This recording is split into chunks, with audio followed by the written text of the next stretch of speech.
Já, góða kvöldið, velkomin á Rauða borðinu í nýrri viku. Við ætlum núna að fjalla svolítið bara stjórnmálaástandið. Það eru bara eða ekki vika, það eru 5 dagar í sveitarstjórnarkosningar og það er búið að vera miklar svona pólitískar sviptingar, miklar sveiflur á fylgi flokkana á landsvísu og trausti til stjórnmálafórustunar þeirra sem hefur verið mæld. Og svona aðeins að pæla í því hvað það þýðir svona í ljósi sveitarstjórnarkosninganna og líka hvaða afleiðingar bankasölumálið sem hefur valdið miklum skjálftum hefur. Til þess að aðstoða til þess að skilja þetta allt saman eru hingað komið góður hópur af fólki. Það er Sigmundur Ernir Rúnarsson sem er ritstjóri Fréttablaðsins, Snorri Másson sem er fréttamaður á Stöð 2 og Rósa Björk Brynjólfsdóttir sem er bæði í blaða og fyrrum þingkona. Við erum öll velkomin. Ef að því að stundum þegar maður er að velta fyrir sér hlutunum, þá er ágætt að velta fyrir sér hvað er þetta stórt? Því að við könnumst öll við það að sumt svona ríkur upp og hverfur svo aftur og hefur kannski engin svona teljandi áhrif þótt að valda einhverjum svona sveiflum í þjóðarsálunum skamma hríð. Má ég byrja á því að spyrja þig, Sigmundur Ernir, sem ert búin að vera í blaðamennsku, ég segi ekki lengur en elstu menn muna, en þú varst byrjað, þú þarf bara að sjóa við blaðamaður þegar ég byrjaði fyrir svo löngu síðan að ég man ekki eftir því. Hvað eru viðbrögð þjóðarinnar við bankasölumálinu? Geturðu sett eitthvað svona samhengi fyrir okkur? Hvað er þetta stórt? Og þetta að því leyti mjög stórt að þjóðin hélt hún hefði lært að bankahrunnu hefði getað þrifið sig og hreinsað eftir rannsóknarnefndar skýrslu Alþingis. Og okkur langaði flest hver að læra mikið og margt af hruninu, en svo kemur aftur og ítrekað í ljós að við búum í landi spillingar þar sem að vinaheiglin ræður ýmsu og jafnvel í mörgum tilvikum öllu og allt í fari þessara bankasölu fer í taugarnar á þjóðinni. Ég held að það sé bara eina rétta orðið. Þetta fer í taugarnar á þjóðinni vegna þess að hún sér að þarna eru ennþá handvaldir menn. Þeim er veifað vegna þess að þeir geta hagnast töluvert mikla peninga á örstuttum tíma og það átti að selja svokölluðum fagfjárfestum þennan hluta í bankanum, en við sjáum að stór hluti þessara 207 kaupenda eru það ekki. Og af hverju ekki? Af hverju gátu þau ekki bara selt þennan banka eins og að var stefnt til þolinmóðra fagfjárfesta sem ætluðu sér að eiga þennan hlut í bankanum ekki bara yfir nótt til þess að græða, heldur langa tíma. Og það er þetta sem fólk sér. Og það er svo merkilegt. Stærstu skandalarnir á Íslandi eru auðskildir. Og þessi er auðskilinn. Þess vegna er þetta í umræðinni. En má ég aðeins áður ég fer til hinna, þetta var mikið í umræðinni, nú eru bráðum, það er svona 5 vikur síðan það var, ekki, þetta er svona látið undan, maður sér ekki mikla fréttir þetta, maður svo svona fréttir þegar hinn og þessi var að selja og þetta hélt áfram með þetta var í umræðinu þinginu og svo er þetta svolítið svona horfið út úr fréttunum. Býstu við að eftir sveitarstjórnarkosningarnar að það eru júgildamál aftur upp? Ég held það og þessu máli verður ekki sleppt. Sko það eru mjög oft 3 lög á fréttum. Þau koma svona stórum fréttum, skúpum, þau koma sem sprengjafarminn í þjóðina og fólk verður svolítið vangað og fréttaflutningur heldur áfram í viku, 10 daga. Síðan gerist tvennt að þessi fréttaflutningur kemst í umræðuna og verður svona sundlógatal þjóðarinnar. Ef það nær því þá er það orðið erfitt fyrir viðkomandi þátttekendur í skandalnum og síðan verður þetta svona að meira og minna orðatiltækjum. Þetta verður sko fast í minni þjóðarinnar sem, já, þetta er ekki bara hagar eins og Íslandsbankasalamaður, sko, þá svona verður þetta tákmynd af einhverju sem við þekkjum úr fyrirtíma skandalum að þetta verður einhvers konar langvarandi orðatiltæki smíð í huga þjóðarinnar og menn eru að máta síðartíma atburði við þetta og tína þetta til. Og allt þetta þrennt að gerast í þessu máli. Þess vegna það svo erfitt fyrir ríkjandi stjórnarherra, hvort heldur í Sjálfstæðisflokknum, VG eða Framsóknarflokknum, að reyna að útrýma þessu máli vegna þess að það komið á þennan stall. Og ég þekki vel til stjórnarandstöðunnar, hún mun halda áfram að hamra á þessu máli eftir kosningar og enda mjög dauðafæri til þess að leggja jafnvel stjórnina fyrir vikið vegna þessa máls. Vegna þess að þetta náttúrulega óþolandi mál fyrir VG, óþolandi mál. Framsóknarflokkur og Sjálfstæðisflokkur vanir skandalum af þessu tagi, en ekki VG. Og ef VG ætlar að láta þetta yfir sig ganga, þá ber nýrra við. Rósa Björk, ég var að spyrja þig VG, heldur að VG láti þetta yfir sig ganga? Þetta mjög erfitt mál fyrir VG og ég myndi segja, og ég tek undir með Sigmundi, ég held að þetta sé erfiðast fyrir VG af stjórnarflokkunum. En þetta engu síður líka erfitt fyrir hina stjórnarflokkana sem hafa allir þrír tapað fylgi og verulegu fylgi á þessu máli. Sjálfstæðisflokkurinn einna mest, en það fer eftir könnunum, og af því að bara aðeins að við pikka upp hvernig áhrifin á þessu máli verða, þá sjáum við það líka að það greinilegt að kjósendur ætla að refsa flokkunum í sveitarstjórnarkosningunum sem eru eftir viku. Og Akkur segir þessi greinilegt, það alveg ljóst að svo verði? Það stefnir í sögulegan ósigur Sjálfstæðisflokksins í Reykjavík. já. VG ekkert að mæla sérstaklega vel í þeim skoðanakönnunum sem hafa verið. Framsókn hefur náttúrulega fyrir utan svona það sem að Lilja Alfreðsdóttir tjáði sig og svo Sigurður Ingi núna nýlega fyrir nokkrum dögum hefur kannski reynt að þegja sig gegnum þetta mál sem svona lenska framsóknar í erfiðum málum oft á tíðum og það verið svona hjálpaði með einhverju leyti en allir þrír stjórnarflokkarnir hafa verið að mælast hafa ekki mælst með minna fylgi og ríkisstjórnin öll síðan 2020. Og það náttúrulega stór tíðindi og við vitum öll að það þetta mál sem hefur, ástæðan á baki þessi fylgistapi í skoðanakönnunum. Og ég held að hljóta vera mikið stress í VG sérstaklega fyrir sveitarstjórnarkosningarnar, en líka stress í Sjálfstæðisflokknum vegna þess að þegar við sjáum könnun fylgi Sjálfstæðisflokksins sem hafa aldrei mælst lægra, var það ekki rúmum 17%, og það sálfræðilega bara mjög erfitt fyrir sjálfstæðismenn. Fyrir að fyrsta það var erfitt fyrir sjálfstæðismenn að mælast undir 20% og 17% eru bara tölur sem að sjálfstæðismenn vilja ekki sjá. Þannig að það náttúrulega verulega áhrif. Ég veit að líka að þetta mál inni í VG erfitt fyrir flokksfélaga VG, hafandi verið í þeim flokki í mörg ár.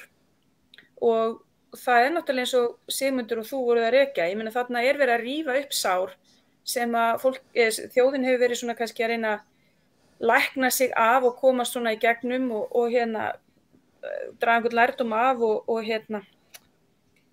koma sér áfram út úr. Þetta rifjar upp öll sárindin og þetta eins og Sigmundur sagði að þetta mál sem allur almenningur skilur.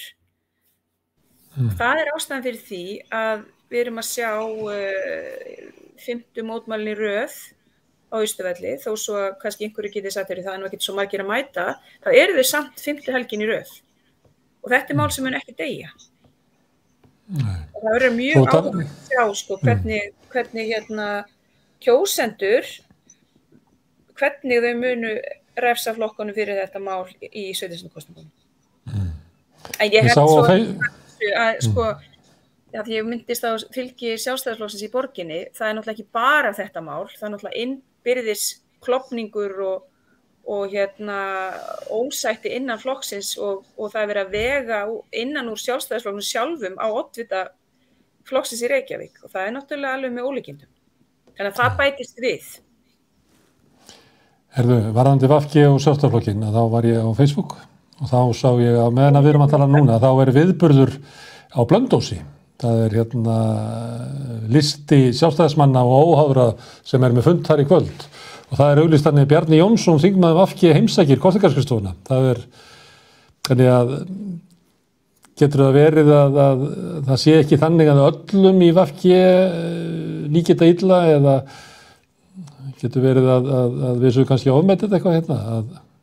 Nei, ég meina, sko, já, ég meina Bjarni Jónsson sá þingmaður sem hefur tjáð sig mest, sá þingmaður VG sem hefur tjáð sig mest og þetta Íslandsbankamál og hafði af því miklar áhyggjur. Og við skulum ekki gleyma því að Bjarni Jónsson líka fyrirverandi sveitarstjórnarmaður og var í framboði fyrir lista óháðra, VG óháðra á þessu svæði, þannig það kannski ekkert skrítið svo sem í raun og veru að hann mæti á þetta kvöld. En það verður kannski áhugaverðar umræður og ég held að það verði áhugaverðar umræður hvernig kjósendur og hans heimasvæði svona eru að velta þessu máli fyrir sér, sko. Já. Það hefur verið sagt að það sé erfitt að vera í framboði í sveitarstjórnum fyrir Sjálfstæðisflokk og VG. Ég veit ekki hvernig það er með Framsókn út af því að fólk vill bara tala um þetta og þeir hafa verið sumir frambjóðnir hafa verið að kvarta yfir þessu. Snorri Másson, er það þín tilfinning að þetta sé mál sé ofarlega í hugum fólks? Já, ég myndi nú segja það. Þú varst nú að tala um að það væri nú ekki flutta mikla fréttir að þessu lengur. Það var það alveg rétt og við vorum nú bara að ræða á ritstjórninni fyrir örfáum dögum að það er ekkert grín að halda svona mála lífi svona á sumrin þegar það er ekkert þing og það er engir atburður og þá liggja margir okkur á hálsi sko eins og við sem að þakka eitthvað eitt eða annað sko en fjölmiðlar náttúrulega óhjákvæmilega og fréttamiðlar þurfa að einhver segja eitthvað og eitthvað gerist til þess að við getum ekki svona sjálfstætt verið að hamra á einhverjum hverjum degi og segja eitthvað nýtt komið frambeint sko. Þannig að svona, það er kannski svolítið einkennileg staða að þetta eins mikið þetta kann að vera í umræðinu, svona almennri umræðu meðal fólks og í sundlauginum og svo framvegis þá eru fréttamiðlarnir ekkert endilega að endurspegla það lengur vegna þess að þetta er komið út í og var auðvitað komið út í ansi svona að undir að síðasta þegar við vorum svona að fjalla þetta alveg daglega til þessu kvöldfréttum þá var þetta orðið ansi tæknilegt svona undir að síðasta og það hver hefði sagt eitthvað á hvaða tímapunkti og svo framvegis. Þegar stóru línundar eru auðvitað bara það að þetta er svona fullkominn misskilningur á því hvers konar einkavæðingu og hvers konar svona kapitalisma fólk vill á Íslandi sko. Þetta það er svona ólíkarka fílingur í þessu og það er eiginlega alveg magnað að bera saman viðbröðin og alla umræðina í kringum fyrra útboðið og síðara segja ef það verður það síðasta eða annað útboðið í þessari bankasölu að það var þvílík gleði og eins og Drífa Snædal reyndar minni mig sko var einmitt að setja út á við þessa fyrri sölu þegar þau selduð almenningi í bankanum, þegar þau seldu bréfi í bankanum sem sagt bara upp að 1 milljón til almennings og mátti allir kaupa, þá var eiginlega ekkert nema jákvætt sagt og þá einmitt var Drífa Snædal að gagnrýna að það hefði svona ríkið gert sem sagt svona alla að meðræða sveinum sínum, litlum kapitalistum og þá einhvern veginn var svona almenn ánægja það mikil að það bara komst ekkert annað fyrir sko.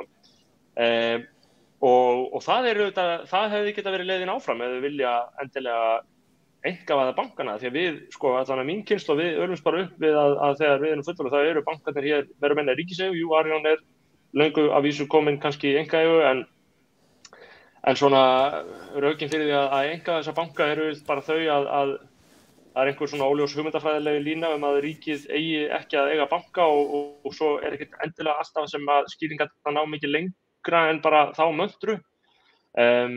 En ef það áendilega að gera það, þá auðvitað hefði maður mælt með því sem ráðgjafi ríkisstjórnarinnar að gera almenning að litlum kapitalistum en ekki gera þetta svona vegna þess að þetta er bara einfaldlega svo sama hvað maður segir tæknilegu atriðin. Það voru ríkir að kaupa bankana og verða ríkari. Það er það sem það var að sömuleyti. Þetta var kannski 0,1% sem varð ríkar af þessari sölu en svo var það kannski bara ríkasta 10% sem tók þátt í þessu þarna síðastliðið sumar. Það er ekki allir sem eiga 1 milljón til þess að kaupa hlutabréf fyrir.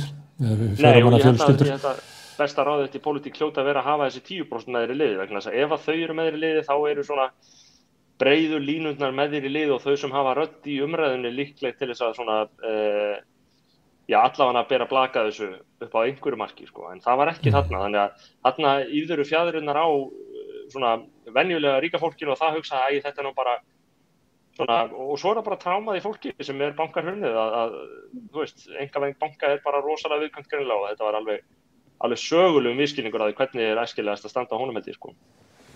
En hvaða afleiðingar það hefur, ég veit það ekki. Já, en núna því að við erum hérna með blaðamenn við borðið, þið öll á því að þetta sé einfalt mál sem gekk fram að þjóðinni, þetta svona dæmi það sem að stjórnvöld gera eitthvað algjörlega þvert á vilja og væntingar almennings og það náttúrulega risamál í lýðræði samfélagi þegar stjórnvöld eru staðin upp á því að það eru 7% sem eru sátt við aðgerðir ríkisstjórnarinnar, 87% á mótið, þetta er eiginlega bara klofna samfélagið.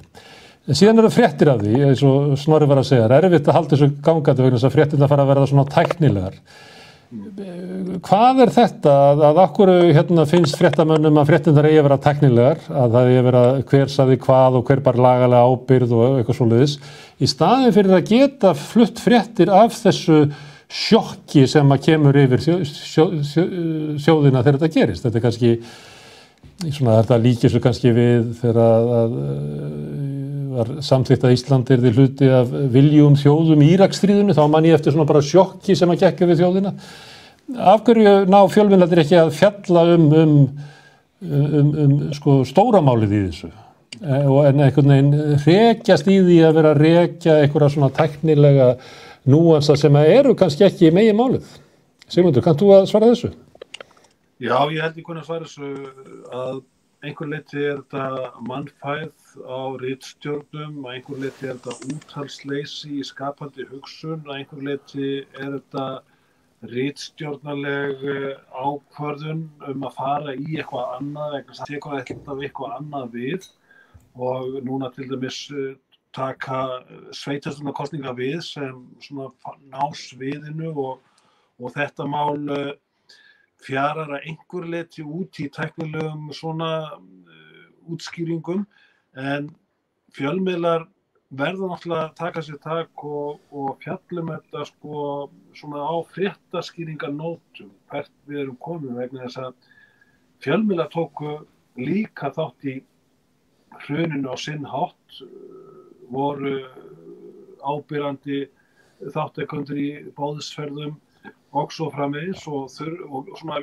skulda þjóðinni svolítið það að fjalla þessi mál af alvöru í ljósi þess sem gerðist í hruninu fyrir 12-14 árum og þess að þurfum við að staldra við þegar mál af þessu tagi komu upp enn þann dag í dag og útskýra og reyna að fá botn í þá umræðu hvers vegna svona getur gerst og ég held að meginsvari við þessu að samfélagi hefur gengið í gegnum einhvers konar hreinsunareld, fjölmiðlarnir vonandi líka, þó ég sé ekki endilega viss alla þeirra, en stjórnmálin á vissum póstum hafa einfaldlega ekki skipt kúrs og líta á svona senur í samfélaginu sem á að giska eðlilegar.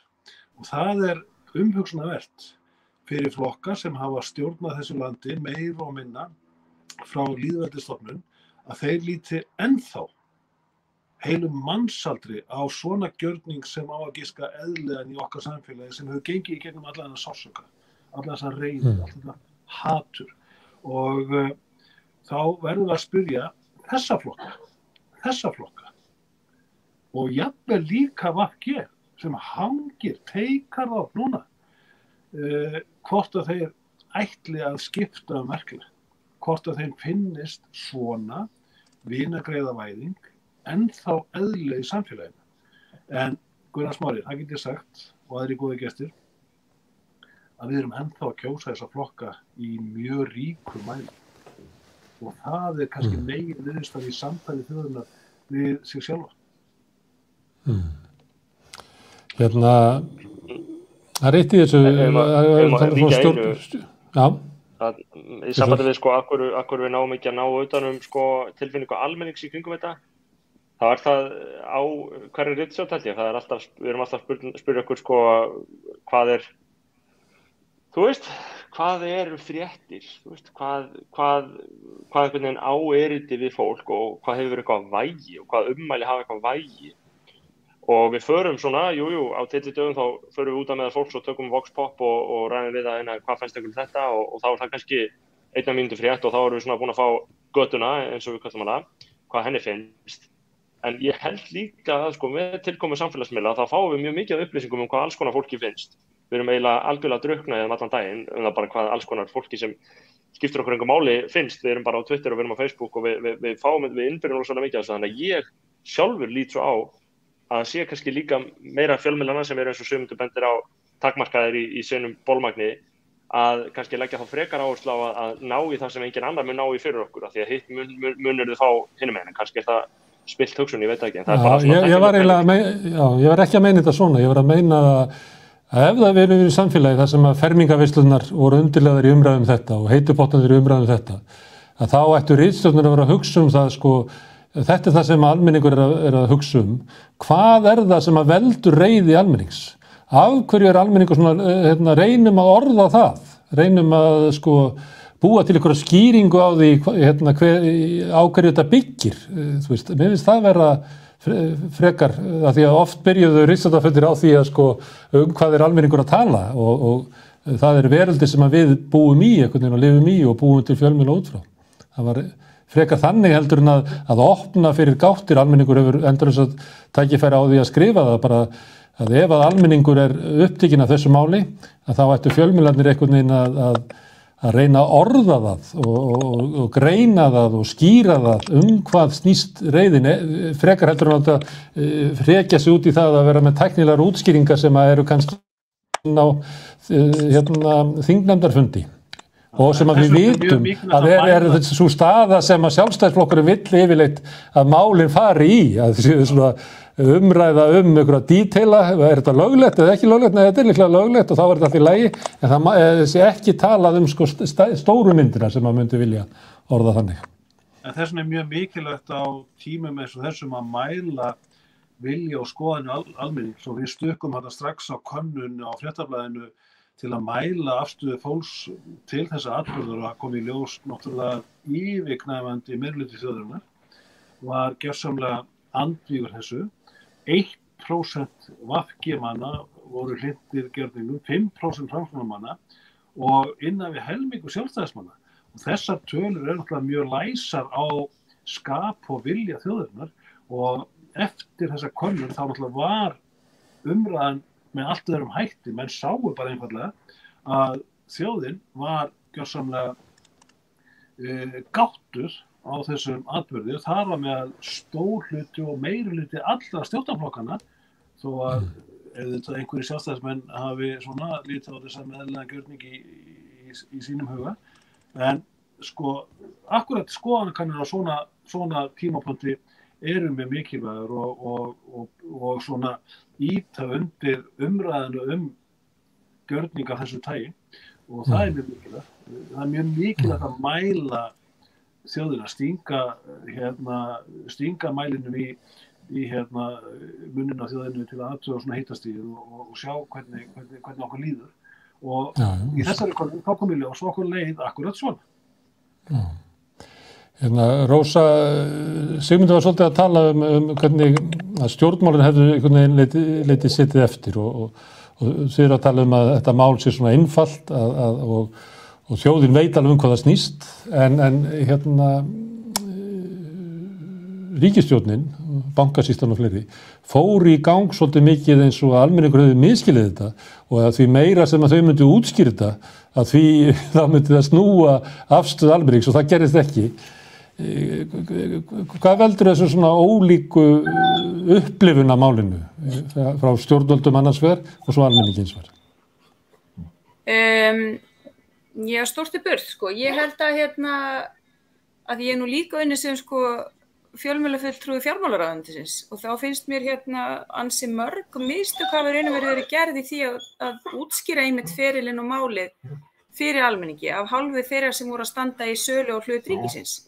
Og mér fannst til dæmis fjármálaráðherra að koma allt of seint í það að útskýra og svara fyrir þá gagnrýni sem uppi hafi verið og það var einhvern veginn svona selvföligheit bara að þetta myndi bara ganga í gegn á nokkura gagnrýni og ef það var einhver gagnrýni þá væri bara hún byggð á einhver misskilningi.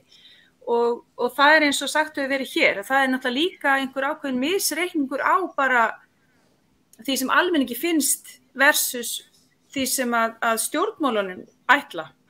Og það alltaf ekki góðs viti ef að það rof þarna á milli. Eða rof á milli þeirra sem í stjórnmálum og þeirra sem að stýra og bera ábyrgð í stjórnmálum og milli þess sem að fólk almennt bara svona, þó að sé alltaf erfitt að mæla vilja almennis í stórum málum. En sko, þannig að það eitt, sko, mér fannst stjórnmál koma seint til að útskýra ferilinn, útskýra svona hvernig þetta myndi fara fram. En það náttúrulega alveg ljóst líka að þegar að þessi frægi nafnalisti kemur fram og í dagsljósið, að það þá sem að í raun og veru fer allt á hliðina í samfélaginu. Og það þá sem að almenningur segir, nei, hingað ekki lengra. Hér eru bara gömlu góðu leikundunir úr hruninu komnir aftur. Jón Ásgeir kominn aftur, hafandi verið í Íslandsbanka á sínum tíma, nú hann bara kominn aftur og ætlar að kaupa sig inn. Þannig að þetta ekki, sko, fólk á Íslandi lætur ekki bjóða sér allt, sko, þó maður haldi það stundum. En svo líka að því þið voru aðeins að ræða sko fjölmiðlan og akkur hætt ekki eða akkur hafi ekki nú meira móða og akkur aðhaldi heldur ekki áfram. Að það líka kannski að einhverju leyti þá búið að koma með ákveðna lausn sem Ríkisendurskoðun og fjármálaeftirlitið og það búið erfitt að gera fréttir málið fyrir að niðurstaða úr þeirri skoðun liggur fyrir. En það líka alþekkt leið til þess að svona aðeins að kæla málin og þæfa þau og tefja þau að það að koma einhvern farveg sem tekur smá tíma. Og svo bara sveitarstjórnarkosningar og hugurinn fyrir eitthvað annað og þannig að það líklega það sem verið að reyna að vonast eftir að svona þæfa og kæla málið. En þá kemur til kastana þetta mikilvæga hlutverk fjölmiðlanna. Og ég líka alveg sammála því að íslenski fjölmiðlar hafa verið að búa við fjárskort, manneklu og einhverju leyti eru Íslendingar barinn þjóð sem situr við Facebook. Og það kannski hefur einhverju leyti svona og það eru margar útskýringar á því hvers vegna fjölmiðlar á Íslandi hafa ekki haft þetta bolmagna mörgu leyti til að vera með eftirfylgni og aðhaldið. En í þessu máli finnst mér fjölmiðlar hafa líka alveg staðið sig vel en það alveg spurning sko hverjar eru fréttirnar núna, hvernig hægt að halda þessu við þegar þetta komið í ákveðið ferli. Og það þá bara þegar niðurstaðan kemur úr þeirri skoðun að þá verða til fréttir og nýjir vinklar og nýjar niðurstöður. Og þá verður hlutverk fjölmiðlanna mjög mikilvægt. En má ég aðeins áður en ég spyrjum stöðu einstakra stjórnmálamanna að því að þið eru að nefna þetta kjölfestu fjárfestir eða langtíma fjárfestir eða hvað það heitir. Sko ríkið átti bankann og það átti að selja hann í langtíma fjárfestum sem eru bara lífeyrissjóðirnir. Það engin aðrir langtíma fjárfestur í Íslandi. En svo fengu að kaupa hlut í bankanum sem bara íslenska auðvaldið. Og það lítur bara nákvæmlega út eins og listinn. Ég pröfi að taka bara svona stærstu einkaaðilana í skráðum félögum í Kauphöllinni og það bara nákvæmlega sama fólk. Rósa Björk nefndi Jón Ásgeir sem hafði verið í Glitni áður, en þarna var félag í eigu Bjarna Ármannssonar sem var bankastjóri, þarna var félag í eigu Benedikts pappa Bjarna sem hafði verið stór hluthafi í Glitni. Þarna var Stóðir sem eru svona fyrirverandi FL drengir sem var stór hluthafi í Íslandsbanka. Þarna voru bara, svona þetta bara. Þannig að ég að velta fyrir mér. Getið þið svarað því? Hvað það sem að þjóðin vill með þessa sölu? Ef hún vill selja, hún var reynd að spyrja því hvort hún vildi selja, hvort að ríkið væri góður eigandi í hvítbókinni og það voru 61% sem hafði ekkert á móti því að ríkið ætti bankana. En hvað það sem að, ef maður ætti að reyna að túlka það, þessi viðbrögðu þjóðinni, hvað það sem að þjóðin vill svona við þessa bankasölu? Getið þið greint það út úr viðbröðunum? Hvað hún hefði heldur viljað? Hún vill alltaf fyrst og fremst heiðarleika og við skulum halda því til haga. Og það skal vera sagt ekki bara hér í kvöld heldur vonandi alla daga ókomna framtíð að það átti að halda listanum leyndum af þessum 207 sem keyptu og 209 sem sóttu og 207 sem fengu. Það átti að halda honum leyndum og bankasýslan lagði kapp á það að halda listanum leyndum og ef ég veit rétt þá var sama hugsun í fjármálaráðuneytinu og það hefur sennilega verið Katrín Jakobsdóttir sem hjó á þann hnút að birta listan. Þannig að það hefði verið gersamlega óþolandi fyrir þetta þjóðfélag okkar ef listin hefði verið harðlæstur og var í skúffu fjármálaráðherra. En þetta var meiningin og við viljum opið, heiðarlegt samfélag þar sem öllum stofnunum samfélagsins, fjölmiðlum líka, sýnt eðlilegt aðhald. Og þarna kom í ljós að menn sem eru þáttakendur í erfiðasta efnahagshruni Íslendinga á lýðveldistímanum voru í skjóli leynda að reyna að koma sér inn sem eigendur þessa hluta 22% hlut í Íslandsbanka. Og það eftirtektarvert að við búum ennþá í samfélagi þar sem reynt að hilma, þegja, fela kaup ákveðinna manna á þjóðarhlut í banka. En við þetta búum ennþá 2022. Sigmundur, heldur að hafi verið staðið svona sölunni vegna þess að menn trúðu því að þetta yrði haldið leyndu? Að ef að menn hefðu vitað það fyrirfram að þessu yrði ekki haldið leyndu þá hefði þetta kannski farið öðruvísi? Ég algjörlega á því, vegna þess að það var búið að lofa þessum mönnum, þögninni og leyndinni. Hvað segir þú þetta, Snorri? Ég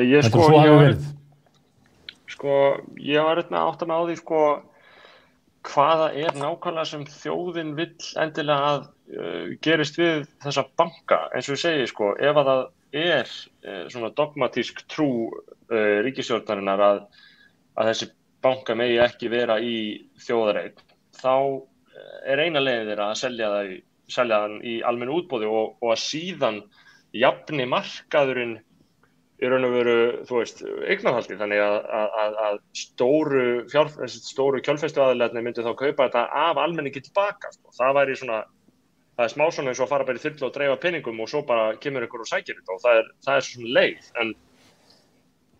Eða þá bara einhverju svona mjög skýru afmörkuð útboði þar sem að bara 4 lífeyrissjóðir eru fengnir og gjörðu svo vel, hérna fáið 5% af mann á þessu verði. Ætli fólk hefði ekki verið ánægðara með það. En svo aftur á móti þá náttúrulega getur hver sem keypt sig inn í bankan á einhverju tímapunkti og þess vegna ef að þessi sem þið voru að vísa til Bjarni Ármannsson, Jón Ásgeir, Þorsteinn Már og áþekkir einstaklingar vilja síðan kaupa sig inn í bankana og fara í stöðið, þá þeim auðvitað frjálst að kaupa þau bréf bara á almennum hlutabréfamarkaði. Það kannski það sem fer helst í fólk auðvitað að vita að þeir kaupa ekki á eftirmarkaði eins og til dæmis ég þyrfti að gera ef ég vildi fara að vera stórtækur í Íslandsbanka. Þeir kaupa í útboði sem leynilegt og það hringt í þá og sagt við erum að fara í gang með það. Og með afslætti vegna þess að það mat stjórnvalda það sé svo mikilvægt að þeir eigi í bankanum að þeir fá afslátt. Já, og svo þetta líka eins og ég segi, maður það hætt við því að í fjölmiðlunum þá festist maður í tæknilegu atriðunum og að þetta ekki afsláttur, heldur svona eitthvað breytt verð, en þetta er bara einfaldlega held ég, mér finnst þetta bara svo óinteressant pólitík, ef maður á að segja svo að vilja keyra þetta svona í stæði fyrir að vera að gera eitthvað annað. Já, ég má að skrifa en þetta á lofti. Ég held þetta eins og þetta raun og verið tvöfalt sjokk fyrir fólk. Það er að segja sjá nafnalistan sem átti aldrei að birtast og síðan að þessi nafnalisti, þessa fólks hafi innihaldi í raun og veru nöfn sem átti að fá hlutin og afslætti. Það í raun og veru, þetta seinna sjokk.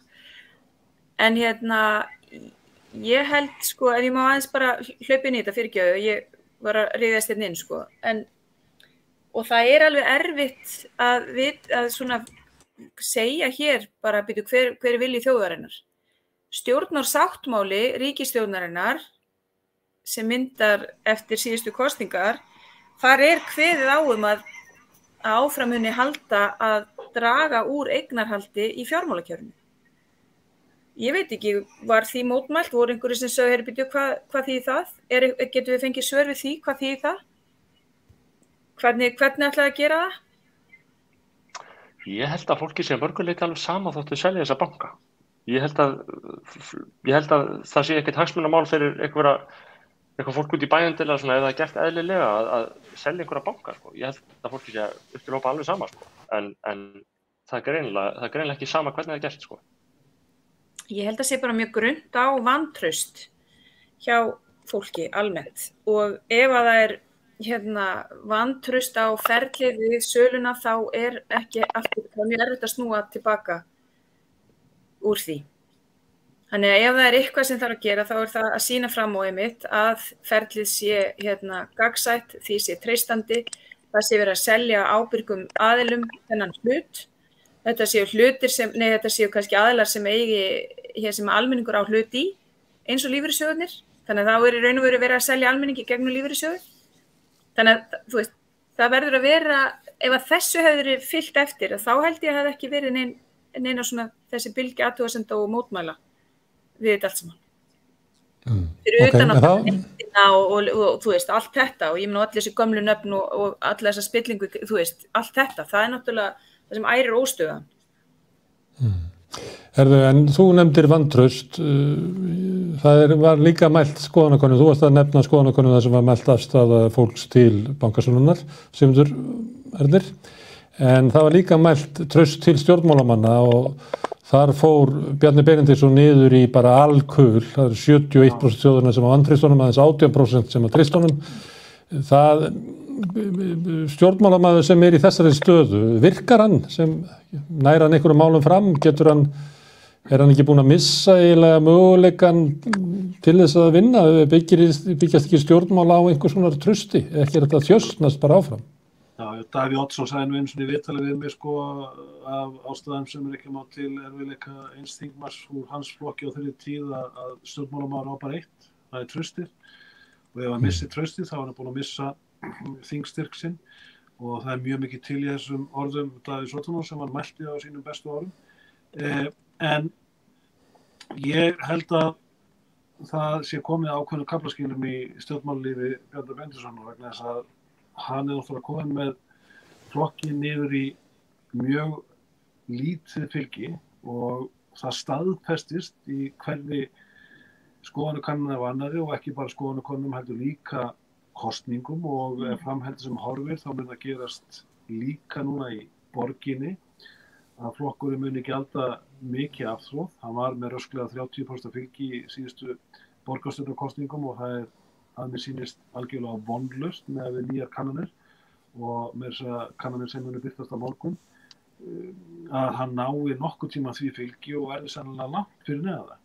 Þetta mun skvettast á formann flokksins eðlilega og síðan þetta stóra klúður í Íslandsbankasölunni, það mun festast við hann og það eru önnur álíka mál sem hafa gert það verkum að Bjarni hefur svolítið veiklast sem formaður flokksins á síðustu árum og við tökum líka eftir því að Bjarni Benediktsson er búinn að vera í sinni pólitík stóran hluta, langstærstan hluta af þessar öld og hann er búinn að vera forsætisráðherra í aðeins nokkur 100 daga.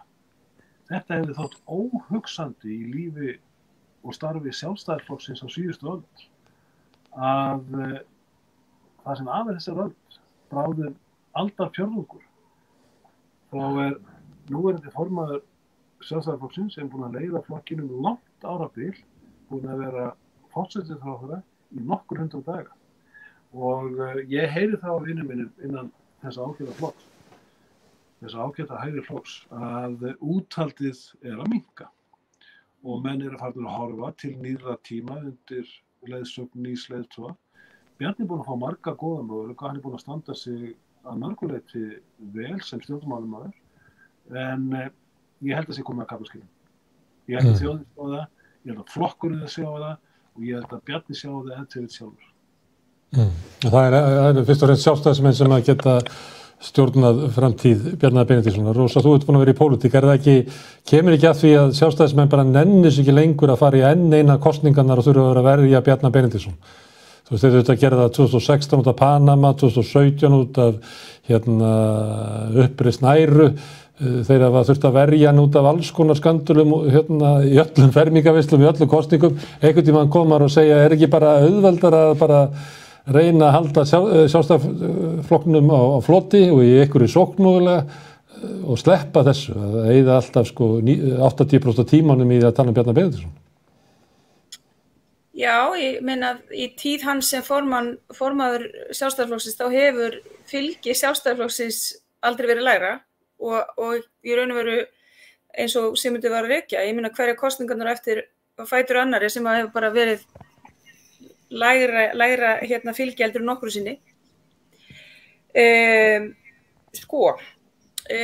Bjarni búinn að vera alþingismaður frá 2003, hann búinn að vera ráðherra frá 2013 og formaður síðan 2013 það ekki, þannig að eða fyrr. Nei, hann var formaður 2009. Já, fyrir ekki 2009. Ég held til þess að hérna, formaður víki að það þarf náttúrulega að vera einhver sem tekur við. Og það þarf að vera, það getur ekki formaður, getur ekki hætt og bara það engin sem að tekur við og það bara einhver barátta sem, eða skilur það bara verður aðeins að vera búið að hérna, einhvern veginn aðeins að mappa út allavega hjá Sjálfstæðisflokknum. Ég gæti trúa því að þetta mál núna og gæti kannski flýtt í að hann allavega færi sig ráðuneyti, það er mín spá, að Bjarni fari úr fjármálaráðuneytinu og það er í raun og veru áhugavert ef maður velti fyrir sig að maður sem er með öll þessi mál, öll þessi tengingar inn í fjármálakerfið á sínum tíma, inn í N1 og vafning og allt þetta, að hann hafi síðan setið allan tíma inn í fjármálaráðuneytinu. Það er mjög áhugavert. Þannig að kannski bara komið tími til þess allavega fyrir hann að skipta ráðuneyti. Hann náttúrulega, það verður sárt fyrir hann vegna þess að hann hefur byggt í kringum fjármálaráðuneytið bara valdamesta ráðuneytið á Íslandi. Þetta er allt öðruvísi ráðuneyti en var hérna árum áður. Þetta er efnahagsstjórnin þarna, hann er búinn að draga inn eiginlega allar eignir ríkisins og með svona OHF-fæðing og fleira þá hafa stofnanir verið eiginlega fluttar frá fagráðuneytunum yfir í fjármálaráðuneytið þar sem hann fer með hlutabréfin. Hann er eignarhaldsfélag Seðlabankans margfræktar þarna inni, þannig hann hefur búið til alveg ógnar power battery út úr þessu fjármálaráðuneyti. Já, fjármálaráðuneytið hefur náttúrulega alltaf verið öflugasta og sterkasta ráðuneytið, þannig að það er ekkert skrítið að formaður Sjálfstæðisflokksins hafi sóst eftir því að vera fjármálaráðherra öll þessi ár. Að því einmitt, þarna liggja völdin, þannig eru hinn fjármála völdin og ákvarðanir það hvert peningarnir fara eru teknir þar. Þannig að það er ekkert skrítið í raun og veru og það er ekki nýtt að fjármálaráðuneytið hafi verið sterkt og öflugt, það hefur verið það áður. Það mætti mjög mikið á fjármálaráðuneytinu eftir efnahagshrunið og bara alla tíð síðan, ég meina við munum það líka að það voru formenn flokka sem átti þarna líka í samsteypustjórnum áður. En þetta verður bara mjög áhugavert, það er mjög áhugavert að velta því fyrir sig hver verður arftaki Bjarna Benediktssonar. Sérðu eitthvað fyrir þær í því eða er bara flokkurinn vantar sterkan leiðtoga sem getur tekið við honum? Er Guðlaugur Þór eða Þórdís Kolbrún ekki líklegir til þess að vera formenn? Guðlaugur Þór er alveg búinn að mínum mati. Þórdís Kolbrún er að vaxa mjög sem utanríkisráðherra. Hún hefur staðið sig feikilega vel, finnst mér, komið óvart sem utanríkisráðherra. Hún hefur verið hún greinilega nýtur sín í því ráðuneyti og þessi aðstæður sem við erum að upplega núna með stríð í Úkraínu þá finnst mér hún hafa staðið sig vel og betur heldur en ég átti vona. En þú átti eiginlega að færa hana yfir í fjármálaráðuneytið og Bjarna yfir í utanríkisráðuneytið rétt áðan, eða ekki? Það er mín spá.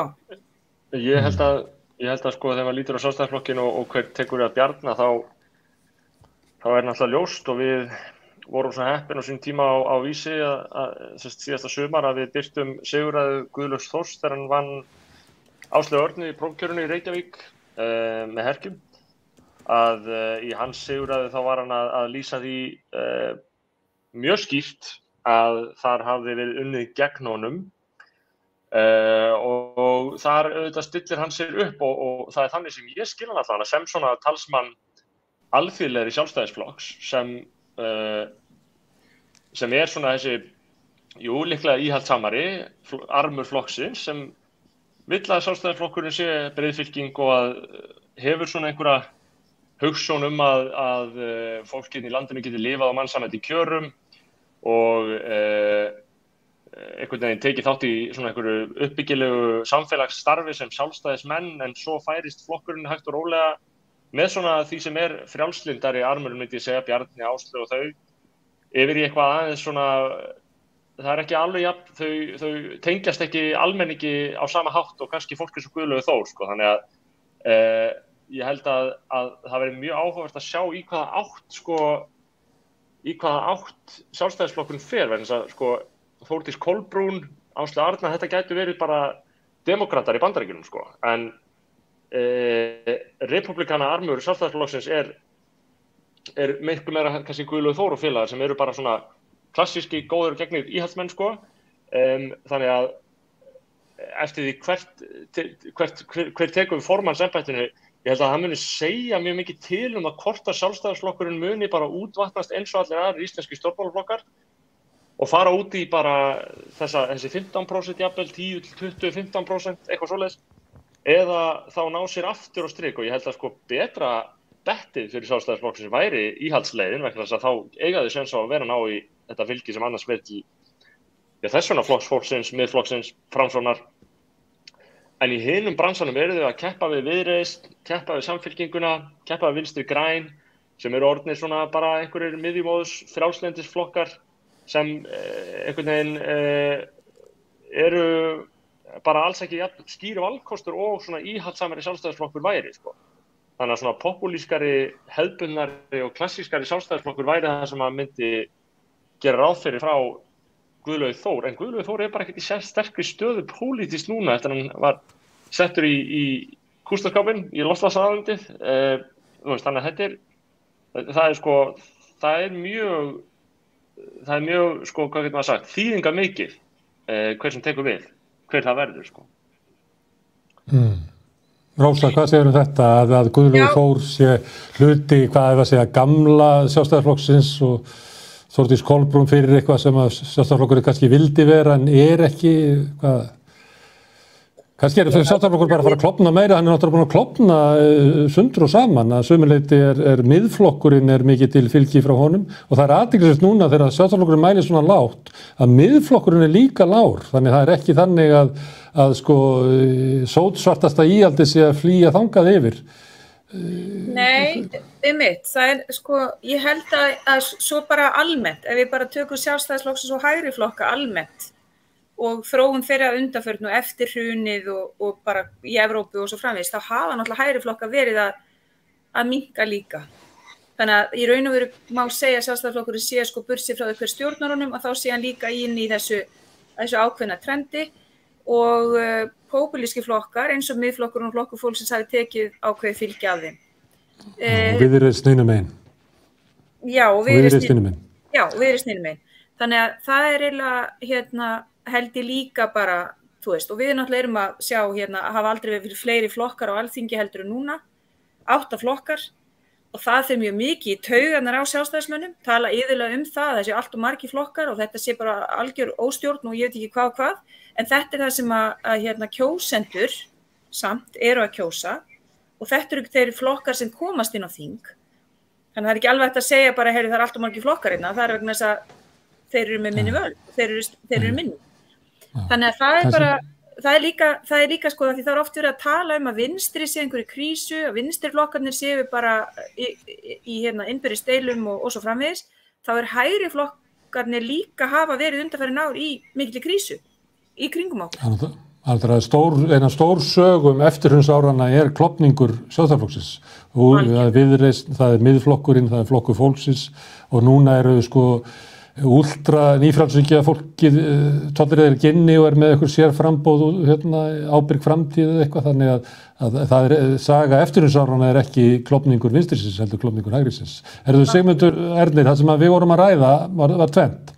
Annars vegar hvort það sé einhver arftaki Bjarna sýnilegur í sjálfstæðisflokknum eða hvað það geti verið ef hann myndi hverfa á braut og svo þessi hugmyndum að kannski reglífin sem að hélt hægrimönnum saman í sjálfstæðisflokknum hvort að hún sé eiginlega ekki bara að brotna, þannig að framundan gæti verið sko frekari klofningur flokksins sama svona hvaða armur myndi verða ofan á. Hvað segirðu þetta, Sigmundur?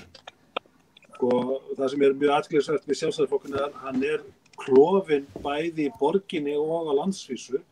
Hann áberandi klofinn á milli Hildar Björnsdóttur og Eyþór Arnalds í borginni og Eyþór nánast bara gafst upp og svo Hildur tekin við í slag svo við annan part af frambjóðandum í flokknum. Þannig að einingin innan Sjálfstæðisflokksins í Reykjavík ekki mikil, nánast engin, og landsvísu unir Bjarni Benediktsson ekki því að Guðlaugur Þór verði hans erfðaprins. Nú það komið á daginn að bróðir Þórdísar Kolbrúnar Reykfjörð Gylfadóttur orðinn sérlegur aðstöðumaður Jóns Ásgeirs Jóhannessonar við að auka hans fjármagnsþrótt í Skeljungi eða Skel eins og Eignaðarfélagið heitir og það fyrir mjög í taugarnar á Davíðsvaldinu í Hádegismóum sem ennþá mjög sterkt innan Sjálfstæðisflokksins og þá með farnir að jafnvel að benda á Áslaugu Örnu Sigurbjörnsdóttur sem erfðaprinsessu í flokknum. Það sama gerast á landsvísu á Sjálfstæðisflokknum og gerðist eftir að Davíð Oddsson hætti sem borgarstjóri 1991 vel að merkja eftir stærsta sigur Sjálfstæðismanna í Reykjavíkurborg 60% fylgi í kosningum 1990 sem sögulegur kosningasigur Sjálfstæðisflokksins, þá fer hann í landsmálin og skilur eftir sig algera eyðimerkur göngu Sjálfstæðisflokksins hvað foringja varðar í Reykjavík og þetta hafa aðsögn gárungana verið meira minna, ef ekki allir, svona einnota foringjar sem eftir komu og að einhverju leyti þetta kannski að endurtaka sig í Sjálfstæðisflokknum á landsvísu að flokkurinn finnur ekki fjöluna hvað varðar alvöru foringja vegna þess að hann veit ekki í hvert fótinn hann á að stíga. Á hann að vera alvöru íhald, alias miðflokkurinn, eða á hann að vera alvöru róttækur hægri flokkur, svona í anda þess að rífa niður ríkishyggjuna, ríkisfyrirtæki fækka ríkisstarfsmönnum, lækka skatta. Hann kann ekki lengur að stíga í báða fæturna og þetta hans helsti veikleiki í dag og þetta sjá kjósendur. Þess vegna fara annað. Og það stóra líka til að gera smári í pólitíkinu á Íslandi að það ekki lengur stórir flokkar sem eru til á landsvísu eða í sveitarfélagunum og það ákveðið heilbrigðismerki að mínu viti fyrir íslenska pólitík að þetta ofríki stórra flokka sem geta lifa og dafna í eigin spillingu að baki og samtalið, heilbrigða pólitíska samtal tekið við þar sem flokkar þurfa einfallega viðurkenna að aðrir flokkar hafa eitthvað til síns máls. Ok, það kannski væri best með fylgi Sjálfstæðisflokksins að það myndi bara leggja sig niður að hleypa helmingnum yfir í miðflokknum og helmingin yfir í Viðreisn. Þannig að það væri betra á því. En annar stjórnmálamaður sem að... Annar stjórnmálamaður sem að hrundi í þessari könnun var Sigurður Ingi og það allt öðruvísi staða. Við erum búin að vera að tala eins og vandi Sjálfstæðisflokksins sé mjög djúpstæður og bara flokkurinn í miklu vandræðum og hann í miklu vandræðum með óvinsanlan formann sinn. Framsóknarflokkurinn var í rosa stuði eiginlega og til dæmis fyrstu mælingar í Reykjavík voru ekki út persónufylgi Einars Þorsteinssonar. Það var bara að bylgjan sem var í kosningunum var að halda áfram svona sem, ég veit ekki, valkostur fyrir fólk sem hefur enga sérstakan áhuga á pólitík að kjósa, ekki bara best að kjósa Framsókn, ekki bara best að kjósa eitthvað annað í borginni heldur en þetta pex á milli meirihlutans og minnihlutans, eitthvað svoleiðis. En Sigurður Ingi, hann eins og mælist rosalega veikur og þar líka öðruvísi heldur en í Sjálfstæðisflokknum að þar getum við talið allavega 2 líklega formenn sem að myndu geta leitt flokkinn og líklega farið með það lengra heldur en Sigurður Ingi allavega núna sem Lilja og Ásmundur Einar Daðason. Já, hvað segir það, Snorri, kanntu að greina heilsuna á Framsókn?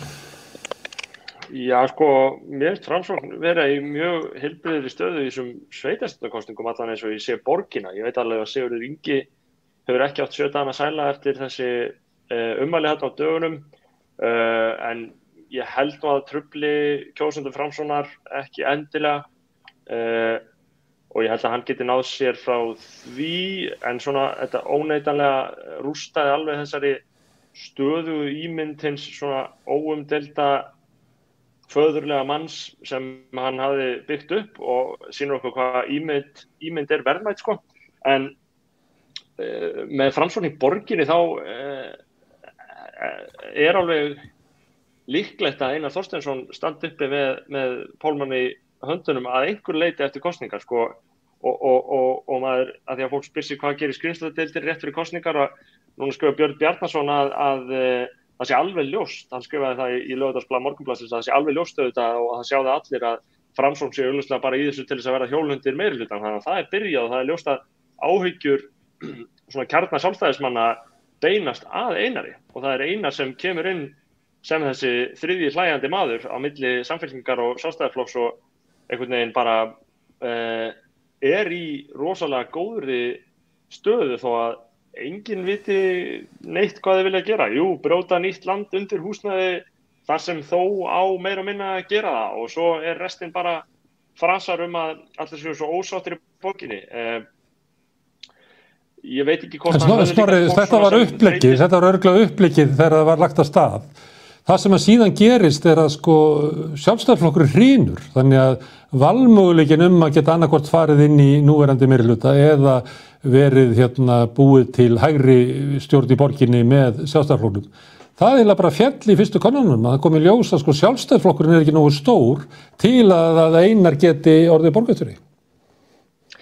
Ég að segja sko, Sjálfstæðisflokkurinn allavega orðið það lítill að Einar væri í mikilli samningsstöðu til þess að verða borgarstjóri ef hann þá færi með þeim sko. Af því að upphaflega í þessari kosningabaráttu þegar maður var að tala fólk þá sagði að það alveg augljóst að það eru bara 2 kandidatar í borgarstjórna, það eru Hildur og Dagur. En Hildur bara einhvern veginn alveg út í kuldanum í Sjálfstæðisflokknum. Ég held að það alveg sögulega lítið backup sem hún fær líka. Bjarni styður hann ekki, sá armur. Guðlaugs armur styður hann heldur ekki. Og það sem skiptir auðvitað mest líka máli í borginni að Morgunblaðið styður hann ekki. Og það var svona það eina sem sjálfstæðismenn höfðu almennlegt í borginni, það var Morgunblaðið. Ég meina Eyþór var náttúrulega eigandi á meðan hann var í þessu. Og þau eru bara ekki með neitt af þessu og maður bara eiginlega svona hálfvorkinir sjálfstæðismennum í borginni sko. Og á sama tíma sem maður sko hérna í Vesturbænum strætóskýlis auglýsingar sem stendur sem mynda Hildi Björns og Söndru og Kares og Friðjóni Friðjónsinni sem ég myndi segja að væri öll svona heldur frjálslyndari á þessum lista þessum fléttulista íhalds og frjálslyndis sjálfstæðismanna þau þrjú og það stendur hjólreiða byltingu strax og ég sagði til hvers verið að höfða þetta? Þú sagðir þetta að vera í Vesturbænum, þetta eitthvað auglýsingar sem eru bara beint á móti Kaffi Vest, kannski auglýsar eitthvað allt annað upp í Grafarvogi. Ég vissum að þetta ekki þar sko, en þetta sannarlega hérna í Vesturbænum og svona tegis inn á nesið, en svona, svo setjaði Mörtu og Kjartan og Öldu, svo setjaði þau í Grafarvogin sko. Þetta bara rosalega erfitt sko, en aðalega bara hún nýtur ekki stuðnings forystuna, en sem maður veit líka að hún tók heldur ekki afstöðu í þessari baráttu Guðlaugs og Áslaugar þarna á sínum tíma og ég held að hún sé bara svolítið eyland sko. Rósa Björk, Framsókn, einhver leyti hefur Framsókn tekist vel að taka svolítið miðjuna, náðu góðum árangri í síðustu kosningum, eru svolítið að yngja upp að Sigurður Ingi stóð fyrir því að eldri manni í Oddvita í Árborg var hent sem var forseti borgarstjórnar þar og fyrir eitthvað yngra fólk, þannig að Framsókn að ganga í gegn, það eitthvað svona plan í gangi að gera þetta að nútímalegri miðjuflokki. Finnst þér það að vera að ganga það? Ekki fyrir mig príóta persónulega kannski, en ég meina en sko það sem áhugavert sko að eins og þeir eru búin að rekja, ég meina þetta flug sem var á Framsókn í síðustu þingkosningur, mikil gleði, mikil stemning innan búðar hjá Framsókn og svo einhvern veginn pompaði mikið niður. Og það í raun og veru kannski krísa stjórnarflokkana búin að vera síðustu vikurnar, að formenn allra 3 flokkana þau eru veikluð. Bjarni út af Íslandsbankasölunni, Katrín í raun og veru að verja það, kemur inn í kastljósið og þú veist, og bara tekur svolítið að sínu pólitíska kapítali út af því máli og svo Sigurður Ingi með þessum ummælum sínum og það nú alltaf sagt eins og þið þekkið í pólitík að það skiptir líka öllu máli hvernig viðbrögðin eru við skandalum og mér fannst hann ekki bregðast neitt sérstaklega vel við því sem að gerðist. Og ég held að finnst það engum, Rósa, ég held að segja ótt að segja það bara, finnst það engum, sko, ég held að hann myndi ekki halda það fram í dag. Já, ég meina það hefði líka bara verið hægt að segja, heyrðu, hér er ráðherra ríkisstjórn, formaður Framsóknarflokksins, gerði mistök, af hverju kemur hann þá ekki bara sterkur út og segir, heyrðu, hér eru við flokkur, breiður flokkur sem til höfða til allra og boðar einhverjar aðgerðir eða eitthvað, þú veist, til þess að ná inn í fjölbreytileikann og svo framvegis, skiljiði mig. Það hefði bara í staðinn fyrir að þegja í 2 vikur og segja bara í hverju málinu og fætur öðru bara ég er ósáttur við sjálfa mig, hafa ekki sagt neitt í þessu, ég er ósáttur við sjálfa mig, hafa ekki sagt eitthvað í Íslandsbankasölinu, ég meina hvað ætlar hann að, þú veist, þetta verður eitthvað. En mér finnst líka, af því þú veist að tala við erum að leika okkur með þá sem taka við einhvern tímann í mögulegri framtíð, þú gleymir líka heilbrigðisráðherra. Heilbrigðisráðherra held ég að sé maður sem að Sigurður Ingi geti alveg vel hugsa sér að sjá fyrir sér til þess að brjóta upp þetta Lilja og Ásmundur. Willum er líklega svona hægri sinnaður eins og Sigurður Ingi, ég myndi halda að þeir væru svona hægra megin.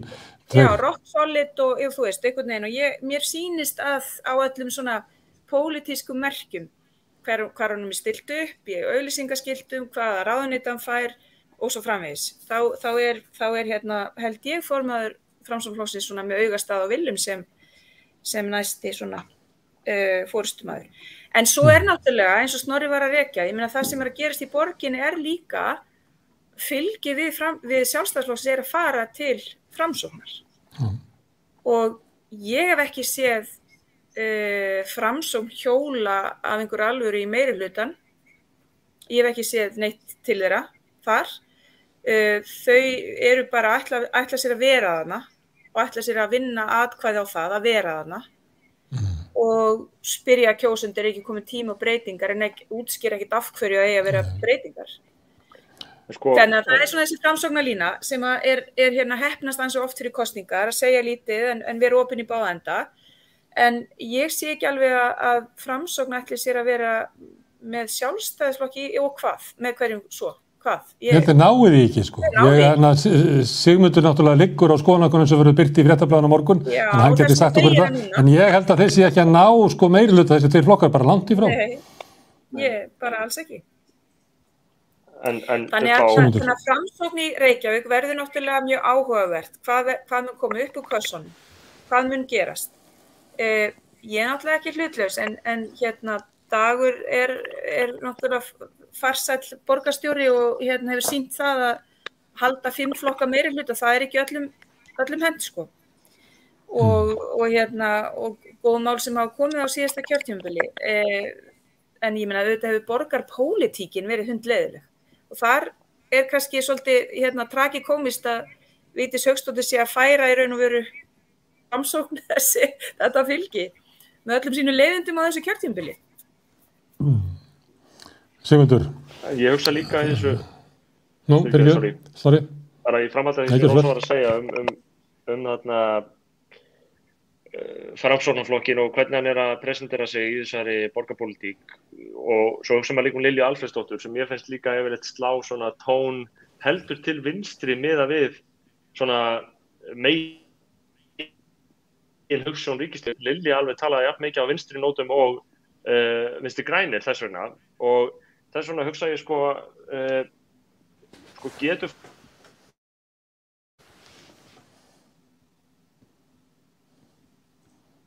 það er eitthvað slæmt sambandi við Snorra. Er ég komin aftur inn? Já, og það staðins út. Er ég komin aftur inn? Já. Nei, það sem ég sagði var maður spyr sig hvort að Framsókn nái þá bara að presentera sig sem einhvern félagshyggjuflokk og einhvern svona smá vinstriflokk en þess að hinir vinstriflokkarnir þeir eru komnir líka í mikið svona frjálslyndis móð, ég tók eftir því á Twitter í gær að Edda Farlag var að amast út í eiginkonu Guðmunds Árna Stefánssonar sem í framboði fyrir kratana í Hafnarfirði af því að hún hafði kommenterað eitthvað til að styðja skal ég segja þér eitthvað til stuðnings Ingo Veðurguð og mér finnst þarna svona kristallast líka hvernig vinstrimenn eru svolítið mikið í innbyrðis baráttu og Edda Farlag, ég held hún sé ekki á lista fyrir Samfylkinguna svona en hún talar svolítið svona málið þeirra yfirleitt en þar þetta svona útskýrir svona why vinstri menn can't have nice things sko því að þetta svona þarna gefur þarna Guðmundur Árni og gefur Krötum eitthvað séns í Samfylkingunni í Hafnarfirðinum og kemur að vísu svolítið eins og svona back to the future gaur einhvern veginn og miklu meira gamaldags en hinir og ekki jafn svona mikill svona PC-grati eins og restina Samfylkingin orðin þannig að þú veist Samfylkingin orðið svona þú veist fráhrindandi heldi fyrir svona íhaldsamari, venjulegri, félagshyggju fólk, eitthvað svona, já, bara þetta, þú veist. Og sósíalismi, það orð, ég held að því miður Gunnar Smári, ég held að sé bara búið að traðka það mikið á þessu orði að þið getið ekki notað lengur samanber þingkosningarnar, þó við náðu kannski einum eða tveimur inn í borginni. Svona, þannig að upp á félagshyggju fólki, þá held ég að Framsókn eigi alveg séns á að tappa inn í svona íhaldsamara, mjög hófstillt félagshyggju fólk, sko. Ef maður hugsar pólitíska ásinn, sko. Félagshyggju fólk sem er engan áhuga á pólitík og vill bara innihaldslaus slagorð, eitthvað svoleiðis. Sigmundur Ernir, vilt þú tala Framsókn? Já, ég kann alveg að tala Framsókn en það komin að Framsóknarmönnum. Og sko þessi flokkur náttúrulega nýtur þess að sjálfstæðisflokkurinn er að minnka og hvert geta fyrirvændi sjálfstæðismenn farið? Þeir geta farið undir svona ægihjálp Framsóknarflokksins, þeir hafa ekkert svo margt að fara. Þeir geta ekki farið lengra til hægri. Þar er deyjandi miðflokkur, ekki með spennandi kostur. Þeir geta sótt inn á miðun og þar er bara einn flokkur augljós og það er Framsóknarflokkurinn. Þannig að Framsóknarflokkurinn nýtur þess mjög í dag að sjálfstæðisflokkurinn er að minnka bæði í borginni og á landsvísu og hefur aldrei þurft að reka neina sérstaklega mikla pólitík. Hann er einfaldlega svona heimilisfesti þeirra sem telja sig hvorki vinstri menn né hægri menn og hefur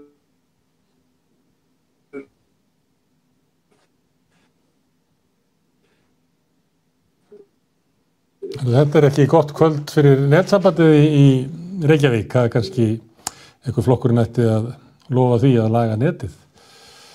Kannski er þetta við eigum nefnilega eftir að tala eiginlega VG. Ég veit ekki, Rósa, langar þið að tala VG? Já, ég ætlaði bara, ef ég má fyrst aðeins tala Framsókn, örlítið, vegna þess að þið eru að tala Lilju Dögg Alfreðsdóttur og hún hafi verið að slá svona til vinstri. Hún hefur verið að gera það undanfarið og það hefur verið að mínu viti markvisst hjá henni. Að slá til vinstri fyrir sveitarstjórnarkosningarnar, láta vita að Framsókn er líka með félagshyggju samvinnu taug og við skulum heldur ekki gleyma sko hvaðan Lilja Dögg kemur. Faðir hennar var náttúrulega inn í R-listanum. Ég held að mig grunar að svona hún vilji gjarnan sjá það endurlífgaði sko R-lista formið í borginni. Heldur það sé raunhæft má ég spyrja því, Rósa, að Viðreisn fari út meirihlutanum og Framsókn komin inn í staðinn?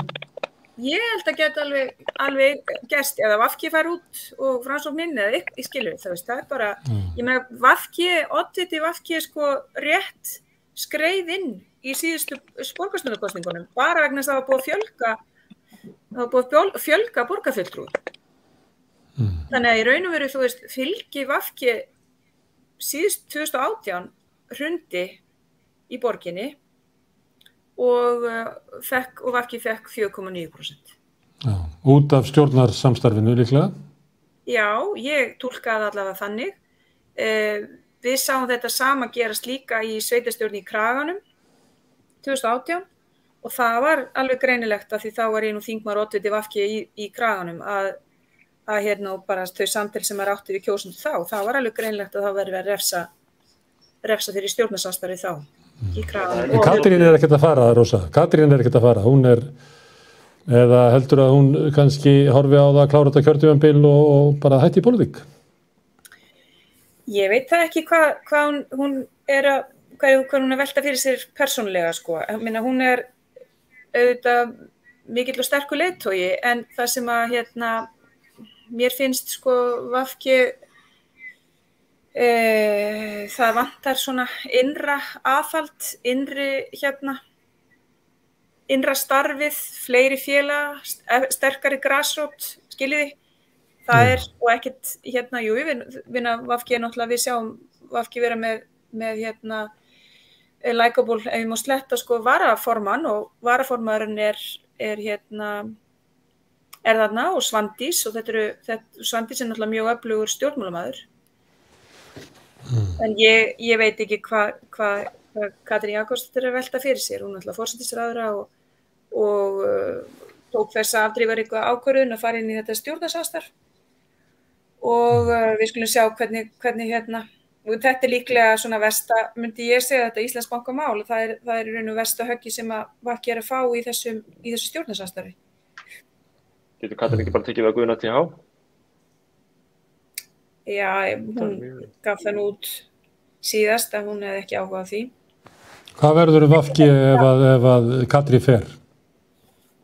Það er nefnilega það sem ég er að reyna að segja hér undir rós. Það er í raun og veru, sko, það er mikið aðhald, innra aðhald og innri styrkleiki leið sem fór í 2017 og við sáum það líka gerast inn í borginni og svona á höfuðborgarsvæðinu.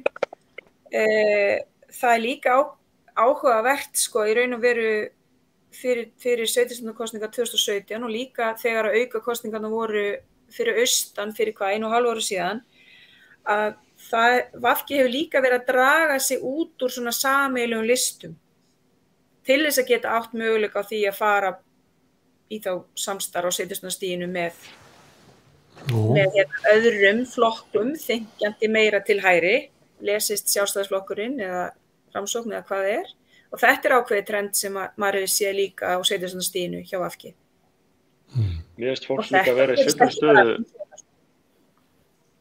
Mér finnst fólk vera í svipari stöðu gagnvart, sko, meirihlutanum í borginni núna og í raun og veru bara stjórnarandstöðu frambjóðendur voru í síðustu þingkosningum, sko. Það er svolítið erfitt að ég meina þá hafði engin meiriháttar skandall riðið yfir ríkisstjórnina og þau voru eins og þetta niðurstöðurnar bara báru með sér í kjörstöðu og gátu að halda áfram og fólk átti bara í vandræði með að benda á svona virkilega hvað hefði misfarist. Þannig ástæða væri til að breyta kúrs þó að þetta hafi mjög margt verið sagt og það er ýmislegt sem er vont, það er ýmislegt sem er ekkert sérlega ánægjulegt fyrir til dæmis borgarbúa við núverandi aðstæður, þú veist, báknið og samfylkingin og stjórnkerfið og einhvern veginn svona hvernig samfylkingin er algjörlega með greiparnar þarna utan allt og er bara alveg búin að vera með borgina mjög lengi. Það er ákveðin stöðnun þó að það er svona segfljótandi líklega jákvæðar framfarir, þá er svona, það er ýmislegt gagnrýni vert og fjármálin, ég meina, það bara nægir ekkert máli þegar fólk er að reyna að virkilega setja út á stefnu meirihlutar, rétt eins og fólk lenti bara í síðustu ríkisstjórnar, þegar ríkisstjórnin var síðan endurkjörin, sko, sem að án ábyrgðar hlýtur nú að verða það sem gerist núna, óháð því hver meirihluti verði nákvæmlega. Sigmundur, ég ætla ekki að spyrja það um borginni, ég ætla að spyrja það því að við höfum bara eftir að foringjónum í ríkisstjórninni, Katrín Jakobsdóttir, hver er pólitísk framtíð hennar? Og höfum það lokinn á þessu þætti. Ég held að framtíð Katrínar sé erfið að því leyti að hún er náttúrulega búin að fara núna bráðum í gegnum 2 kjörtímabil með Sjálfstæðisflokki og Framsóknarflokki og hennar verður minnst fyrir það á vinstri væng íslenskra stjórnmála að hafa þó gert þetta viðhaldið völdum íhaldsins og Framsóknarflokksins og hún mun sitja uppi með þann stimpil þar sem eftir er hennar pólitískra ævi. Ég spáði því að hún muni bjóða sér fram til forseta Íslands þegar að Guðni TH Jóhannesson stígur af stalli eftir sennilega bara 2 kjörtímabil og horfi keik til Bessastaða. Það er eina rökrætta framhaldi á hennar svona farsæla ferðlega mestu leyti ef íhaldsstjórnin er undanskilin. Hún sterkur foringi, hún geðþekkur foringi, hún talar mannamál, hún ekki hafin yfir þjóðina, hún kann að tala til þjóðarinnar og við þjóðina og að því leyti hefur hún verið mjög elskulegur og manneskulegur stjórnmálamaður. En að mínu viti það alvarleg mistök hjá henni að hafa stutt einn mesta pólitíska andstæðing sinn, formann Sjálfstæðisflokksins, í bankasölumálinu sem sannarlega klúðraðist og var okkur endurtekning á hræðilegu bankarunni fyrir bráðum hálfum öðrum áratug sem sumir stjórnmálaflokkar hafa ekki lært af og Katrín situr uppi með þann svarta Pétur og ég held hún losni ekki við það, svo auðveldlega. Nei, þetta hljómar alltaf svolítið eins og harmsaga þegar verið að tala þessa ákvörðun Katrínar að það hljómar eins og svona Shakespeare-st. Þetta er Shakespeare-st. Já, að bera til valda sinn helsta andstæðing. Herðu, en ég þakka ykkur kærlega fyrir að staldra hérna við rauðaborðið og fara yfir stjórnmálaástandið frá bankasölu að sveitarstjórnarkosningum. Sigmundur Ernir, Snorri og Rósa Björk, kærlega fyrir og ykkur sem að hlustuðu einnig. Ég bendi ykkur á að það hjálpar okkur í að byggja upp samstöðuna ef þið lækið þennan þátt og lækið síður samstöðuna bæði á YouTube og á Facebook. Þau sem að vilja styrkja samstöðuna geta gerst áskrifendur að henni, það þá gangið inn í Alþýðufélagið sem fjárhagslegu bakhjarl samstöðunar. Það hægt að gera það á samstöðun.is. Áskriftin svona eins og 2 kaffibollar í mánuði. En við höldum áfram hérna við rauðaborðið á morgun klukkan 8 en takk fyrir í kvöld.